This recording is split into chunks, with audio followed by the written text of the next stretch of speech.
Vamos aos nossos analistas. Comigo aqui no estúdio, à minha direita, Raquel Landim. Já nos cumprimentamos, participamos juntos de uma entrevista. Caio Junqueira. Boa noite, Caio. Como sempre, muito bom ter você aqui. E Thaís Arbex, boa noite para você aí em Brasília. Thaís, a gente começa por você. A responder a pergunta é comum aos três, é uma pergunta um bocado difícil, confesso. É como que a política lida com a realidade dura dos números. Nós vimos a crise hídrica, os números impõem uma conduta ao governo, nós vimos o orçamento, os números impõem uma conduta ao governo. Como que a política vai lidar com essa realidade nua e crua dos números? Thaís. Boa noite, William. Boa noite aos colegas e a todos que nos acompanham. Eu vou pegar um desses pontos, William, já que a pergunta é bastante ampla, em relação especificamente ao orçamento. A gente viu uma discussão, tem acompanhado uma discussão sobre precatórios, sobre a possibilidade de uma abertura fiscal para colocar um novo Bolsa Família. E aí o que a gente começa a enxergar ali na política? Os políticos, principalmente, começam a enxergar. Eles começam a perceber que não terá outra solução senão adiar o auxílio emergencial. E por que isso, William? Está muito atrelado a todo esse cenário de crise que a gente tem vivido. Há uma avaliação de que a economia não teve a retomada esperada e que daqui a 2 meses, outubro, o que fazer com 20 milhões de pessoas que perderão o auxílio que recebem hoje? Apenas a reformulação de um Bolsa Família não dará conta. E isso, claro, está muito ligado com 2022, com as eleições presidenciais de 2022. Eu entendi você corretamente, Thaís. Você está fazendo uma previsão um bocado dura, dizendo que os números da economia vão impor um adiamento ao auxílio emergencial. Entendi corretamente? Ótimo, ela tem uma afirmação contundente. Mesmo caso se refere agora, passando a palavra a Raquel, Caio, logo depois você na sequência. Na entrevista que fizemos sobre a crise hídrica, o consultor manifestou-se preocupado com a saúde do próprio sistema elétrico, dizendo, vão empurrando a conta para frente, Essa é a previsão que você faz também?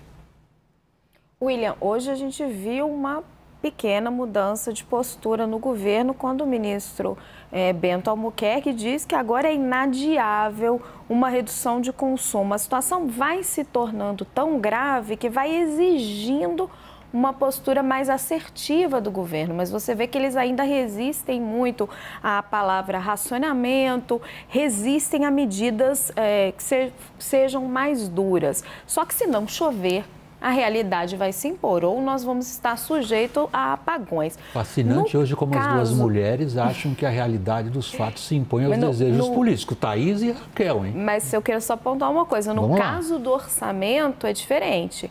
A equipe econômica apresentou uma peça que ela numericamente coloca tudo no lugar certo. Complicado seria se eles estivessem maquiando. Agora, no caso do orçamento, aí eu acho que é a política que vai dar um nó nos números. Vamos lá, Caio. Deixaram uma bola dificílima para você, as duas moças. A Thaís e a Raquel, assim, absolutamente convictas que a realidade dos fatos e da economia se impõe aos desejos da política. O desejo da política é a reeleição.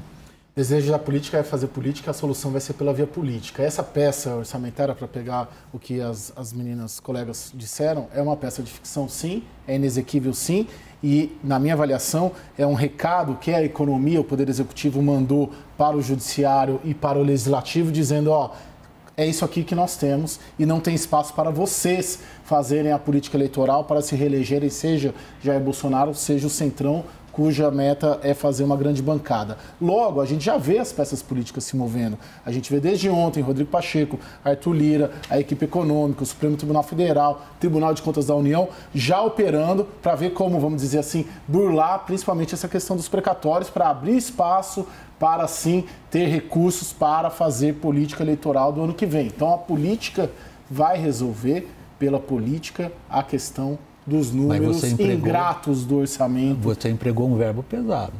Qual? Burlar. Sim.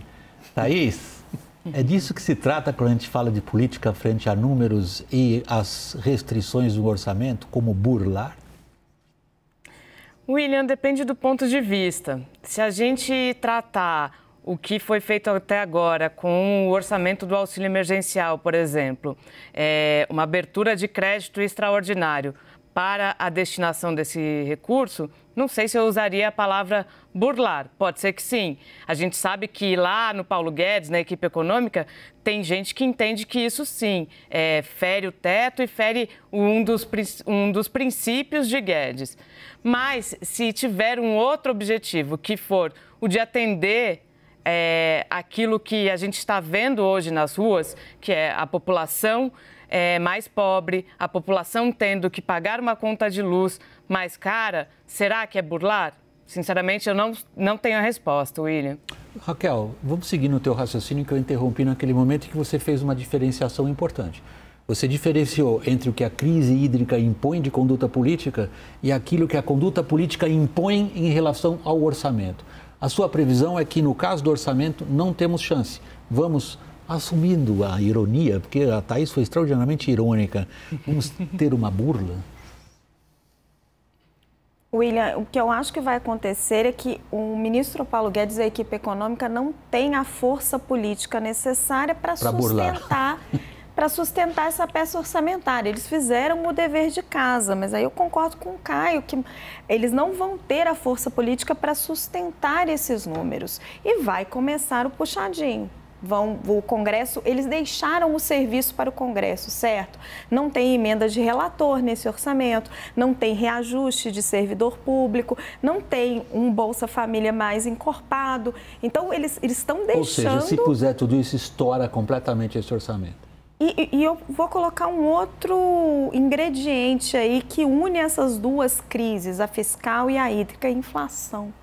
Esse orçamento já está sendo feito com uma inflação subestimada e ela vai ser ainda mais alta por conta da maneira como o governo está tentando resolver a crise hídrica. Vamos lá, Caio. A Raquel está deixando um raciocínio no ar aqui para você arrematar, que é o seguinte: quando se trata de estabelecer o que se vai fazer diante das restrições impostas, seja a crise hídrica, seja o orçamento, a gente sempre pensa em qual é a instância política que no final toma a última decisão.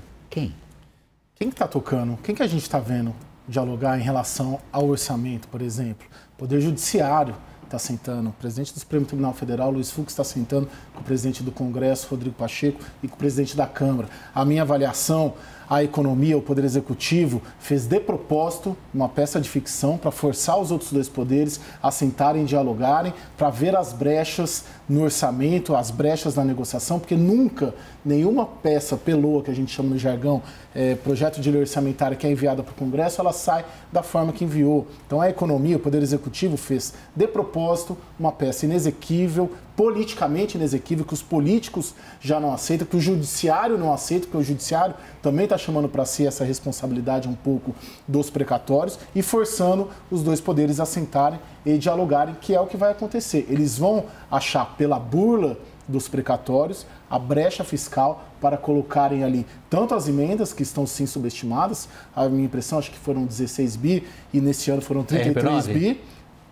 Isso, a RP9 não está nem lá, né? Não está. Seria em torno de 15, 16. Acho que a política vai achar a brecha, burlando o sistema, adiando o pagamento dos precatórios, para inserir ali tudo que o universo político quer, porque tem um acordo tácito, só para arrematar, que é o seguinte: o Centrão entrega ali o andamento das agendas, da agenda econômica, em troca o Poder Executivo garante a eles o pagamento de emendas para eles girarem as engrenagens nas bases eleitorais, para fazerem grandes bancadas, para em 2023 apoiarem qualquer que seja o governo. Por favor, presidente Raquel. Permite, William, só que isso não sai sem custo, Caio, porque a gente vai ter reflexo no dólar, a gente vai ter reflexo na inflação, vamos ter reflexo na credibilidade do país. Esse acordo que você está colocando para resolver o problema dos precatórios e para sustentar um auxílio fiscal, um auxílio Brasil mais robusto, ou até a prorrogação do auxílio emergencial que a Thaís colocou, ela não sai sem custo. Deixa eu levantar, para arrematar a nossa conversa com a Thaís, essas duas últimas observações, Thaís. Se eu fizer uma manchete do que o Caio acabou de nos dizer, é o seguinte: isto não é um orçamento, é uma jogada política. Mas sempre foi, William, uma jogada política. O orçamento, ele também é isso. Mas o que mais chama atenção, se a gente reparar nesse debate que a gente fez, em nenhum momento, seja crise hídrica, seja orçamento, seja auxílio, seja Bolsa Família reformulado, a gente citou o mandatário, o presidente Jair Bolsonaro. Tudo isso tem acontecido com ele ligado em outras coisas, mais especificamente ligado numa tentativa de atrair uma crise institucional para chamar pessoas para uma manifestação. Ou seja, tudo que é importante está acontecendo e ele não está participando.